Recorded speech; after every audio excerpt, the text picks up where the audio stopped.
Alors Charles, on poursuit avec Stellantis, la maison mère de Peugeot et Citroën rattrapée, on le sait, par le Dieselgate.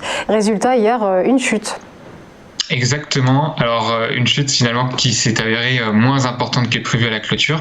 Mais en effet, vous l'aviez cité dans les informations au début de votre émission, on a le groupe Citroën qui est aussi poursuivi, mis en examen. Vous avez eu donc Peugeot également, filiale 100% aujourd'hui de Stellantis. Alors, ils doivent normalement pour l'instant, par exemple Peugeot, 10 millions d'euros de caution et ils devraient verser 30 millions d'euros. Il y a une garantie bancaire de 30 millions d'euros. Alors, juste pour mettre en perspective, au total, donc ça ferait peut-être 40 millions à verser potentiellement. Et la trésorerie de Stellantis pour l'année en cours, c'est quand même 15 milliards. Donc, en fait, les investisseurs, ils se sont plutôt dit les amendes potentielles qui pourraient tomber sont pas énormes vis-à-vis de la trésorerie. On a également un groupe, en fait, qui avait, là, si on voit techniquement, on avait un rallye qui s'était fait ces dernières séances. On a pris plus de 10% en quelques jours. Donc, en fait, c'était la nouvelle qui a permis à tous les opérateurs de court terme sur ce dossier-là de prendre leurs bénéfices avec une bonne raison sur les fondamentaux pour essayer d'encaisser une partie des profits qui avaient été réalisés ces dernières séances.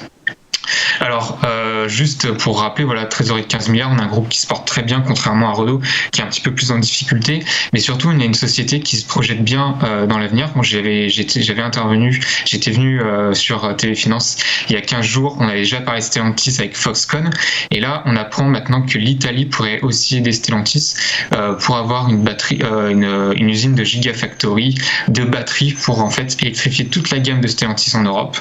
Ils avaient déjà fait ça avec Foxconn il y a 15 jours, l'annonce pour la partie Asie, maintenant on a la partie Europe. Donc on voit que Stellantis est en train de se projeter dans l'avenir en investissant lourdement pour les batteries, l'électrification de la gamme, les puces, etc.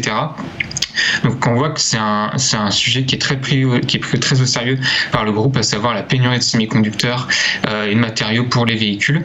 Maintenant, techniquement, ce qu'on disait là, il y a 15 jours, on a cassé enfin cette résistance à 15 euros, on a bien accéléré, on est revenu au contact de la MM7 qui fait pour l'instant guise de support.